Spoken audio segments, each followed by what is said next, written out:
हम last lecture में vulnerable time पढ़ चुके हैं। अब देखते हैं कि एक्चुअली प्योर अलोहा है कैसे, वर्क कैसे करता है, चीज़ें हैंडल कैसे होती हैं। ठीक है, सबसे पहले ही देखे थे बेसिक कॉन्सेप्ट ही प्योर अलोहा का था, जिस सेंडर का जब मन आएगा वो पैकेट भेजने लगेगा। ठीक है, तो मान के चलते हैं कोई सेंडर था, उसने एक पैकेट भेज दिया। ठीक है, अब क्या क्या पॉसिबिलिटीज हैं।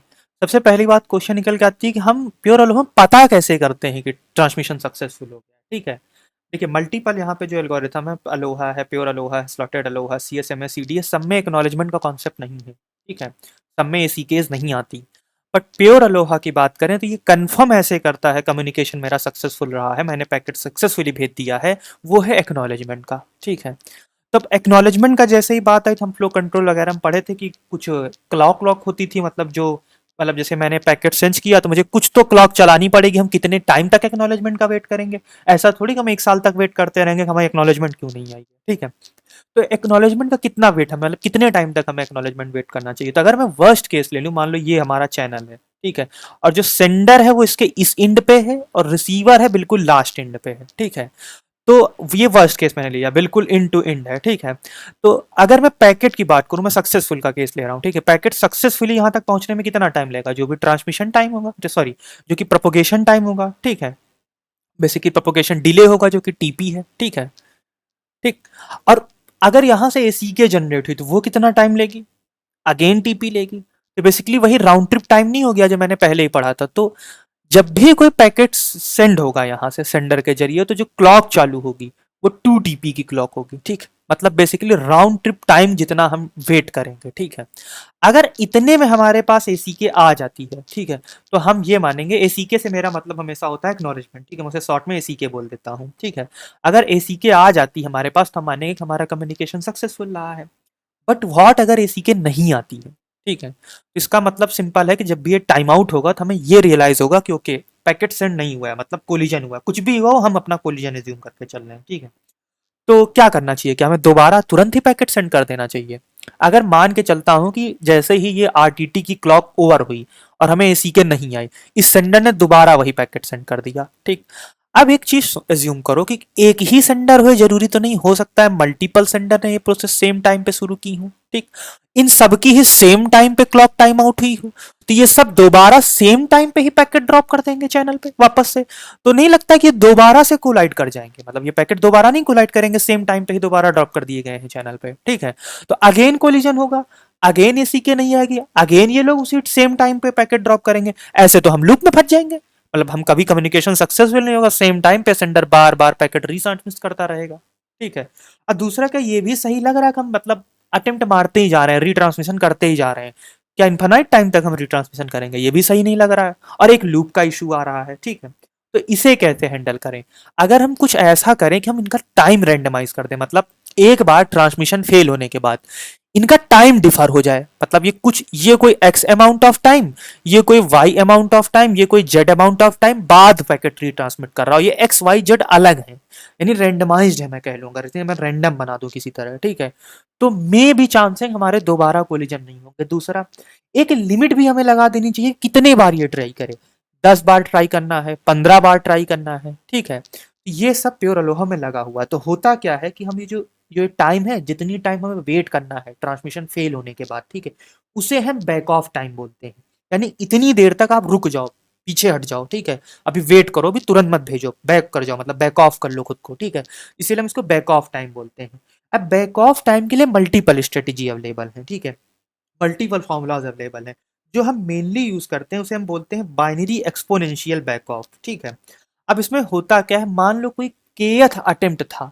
ठीक है, तो हम करते क्या है, 0 से लेके 2 की पावर k-1, इसके बीच में एक रैंडम नंबर r लेते हैं। ठीक है, और उसको मल्टीप्लाई कर देते हैं या तो टीपी से, डिपेंडिंग ऑन कैसे इंप्लीमेंट किया है। ठीक है, यानी कि प्रोपोगेशन डिले से। ठीक है, या फिर टीएफआर से, यानी कि एवरेज ट्रांसमिशन टाइम से। ठीक है, अब इनमें से कोई भी यूज कर सकते हैं, मान के मैं अभी के लिए लेके चल रहा हूं कि R into T F are. ठीक, ये हमारा निकल के आता है बैक ऑफ टाइम। ठीक, टीबी। ठीक है, इसे ही हम बोलते हैं बाइनरी एक्सपोनेंशियल। बाइनरी एक्सपोनेंशियल क्यों, क्योंकि देखो ये देखो, जो केथ अटेम्प्ट था, जो हमने रैंडम नंबर जनरेट किया है वो इससे किया है। ठीक है, 0 से लेके 2 की पावर के -1 तक। ठीक है, अब देखिए, मैं इसका प्रॉपर स्ट्रक्चर बना देता हूँ कि एक्चुअली ये कैसे हर चीज़ वर्क करेगी, ठीक है? मैं ब्लॉक डायग्राम बना देता हूँ उस एल्गोरिथम का, ठीक है?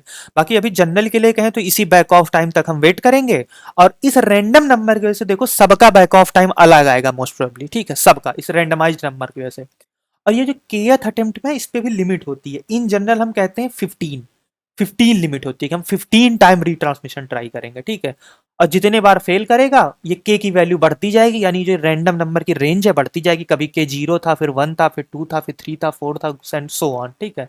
तो रैंडम नंबर की लिमिट भी बढ़ती जाएगी और सबके लिए रैंडम नंबर अलग आएगा। तो एक बार ट्रांसमिशन, हर बार ट्रांसमिशन फेल करने के लिए ये लोग अलग अलग बैक ऑफ टाइम अपने लिए कैलकुलेट कर लेंगे, ठीक है? और अलग अलग टाइम पे ट्रांसमिट करेंगे पैकेट, ठीक है? जिससे कम चांस होगा कोलिजन का, ठीक है? अब देखते हैं प्रॉपर स्ट्रक्चर में।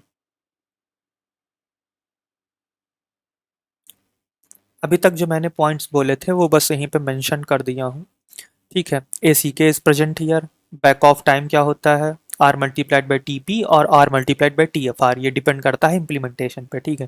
टी पी क्या था? प्रोपोगेशन डिले था। टी एफ आर क्या था? एवरेज ट्रांसमिशन टाइम था।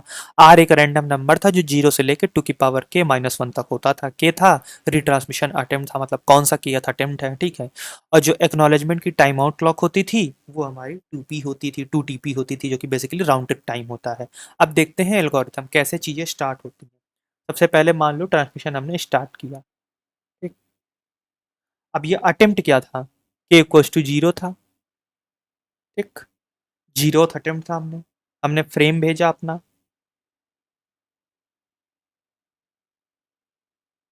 ठीक?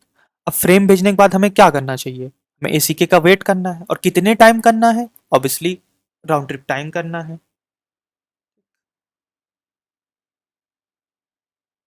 तो वेट करना है हमें टाइम आउट टाइम,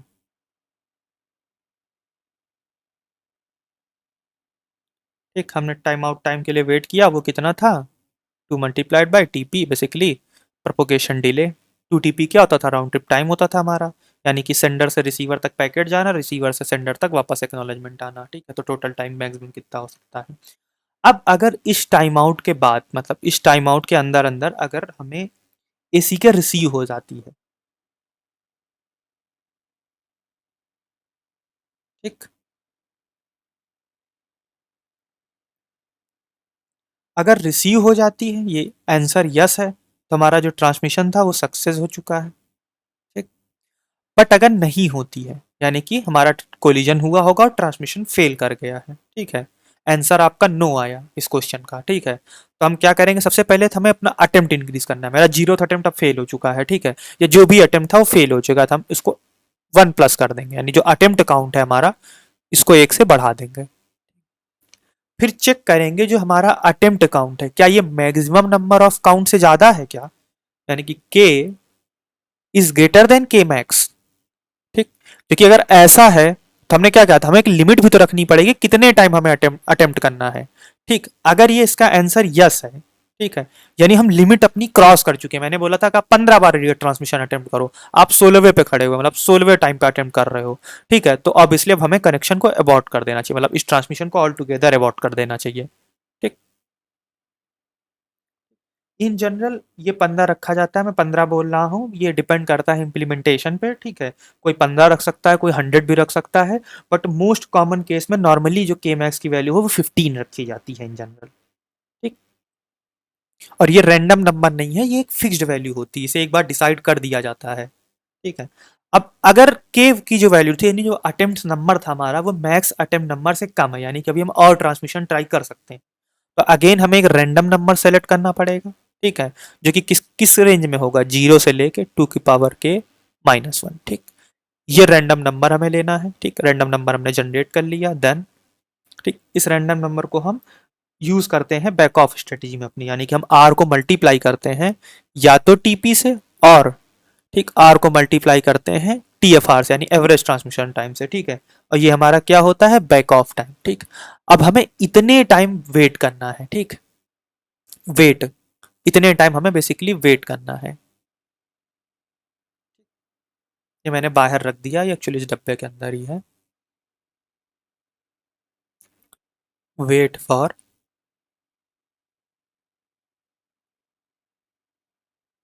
ठीक, और यहाँ पे सेलेक्ट आर, ठीक, रैंडम आर।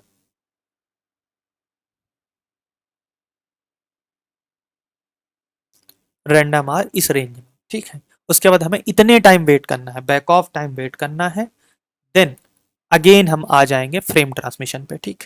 और ये लूप चलता रहेगा जब तक कि या तो ये लूप कब एग्जिट होगा, या तो ट्रांसमिशन सक्सेस हो जाए या हमें अबॉर्ट करना पड़ जाए, दो ही केस में। तब तक ये लूप चलता रहेगा, जब तक अगर सक्सेस नहीं मिल रही तो हम ऐसे रीट्राई करते रहेंगे जब तक कि हमारा के मैक्स से ज़्यादा नहीं हो जाती, मतलब जो अटेम्प्ट है, के अटेम्प्ट है, वो के मैक्स की लिमिट को क्रॉस नहीं करते हैं, ठीक है। तो हमारा एल्गोरिथम मैं एक बार अगेन रिपीट करता हूँ। सबसे पहले हमें स्टार्टिंग में हमें कुछ सेंड करना था फ्रेम, के इक्वल्स टू 0 था क्योंकि हम शुरू कर रहे थे, ठीक है। मैंने फ्रेम सेंड किया। फ्रेम सेंड करने के बाद हमने एसीके का वेट किया, ठीक है। एसीके का वेट हमने किया कितने टाइम, राउंड ट्रिप टाइम यानी 2 इंटू टीपी। अगर उतने टाइम में एसीके हमें रिसीव हो जाती है तो सक्सेसफुल हो गया ट्रांसमिशन, हमारा ट्रांसमिशन सक्सेसफुल है, हमने क्लोज कर दिया चीज़ों को, ठीक। अगर ऐसा नहीं होता है, ठीक है, तो हमने अटेम्प्ट काउंट जो था उसे इंक्रीज कर दिया, ठीक है। अटेम्प्ट काउंट इंक्रीज कर दिया, फिर चेक किया जो मेरा करंट अटेम्प्ट काउंट है, मान लो 14 है, क्या वो के मैक्स जो कि मैंने अभी के लिए मान लो मान रखा है 15 है मेरा के मैक्स, यानी मैक्सिमम 15 अटेम्प्ट करने हैं, तो क्या 14 15 से ज्यादा है, नहीं है। अगर होता, मान लो यहाँ पे 16 होता कि अटेम्प्ट, तो ज्यादा होता तो मैं अबॉर्ट कर देता इस ट्रांसमिशन को कंप्लीटली, ठीक है। अगर नहीं है तो हम एक रैंडम नंबर सेलेक्ट करेंगे जो कि रेंज करेगा 0 से लेकर 2 की पावर के माइनस 1 में। इस रैंडम नंबर का यूज करके हम अपना बैक ऑफ टाइम कैलकुलेट करेंगे, ठीक है। इतने बैक ऑफ टाइम तक अब चैनल मतलब जो सेंडर है वो वेट करेगा, ठीक है, इतने टाइम तक होल्ड रखेगा, ठीक है। इसके बाद इस होल्ड करने के बाद जब ये टाइम ओवर हो जाएगा देन अगेन हम फ्रेम ट्रांसमिट करेंगे और अगेन यही लूप दोहराएंगे, ठीक है। यही बार बार होता रहेगा। सिर्फ दो केस हैं, या तो सक्सेस हो जाए तो हम इस लूप से बाहर आ जाएंगे, या सेकंड केस है कि ये ट्रांसमिशन ही ऑल टुगेदर हमें अबॉर्ट करना पड़ जाए, ठीक। इन दोनों केस में हम अ, बाहर आ जाएंगे लूप से, वरना ये लूप रिपीट होता रहेगा जब तक कि हमारा ट्रांसमिशन सक्सेसफुल नहीं होता है।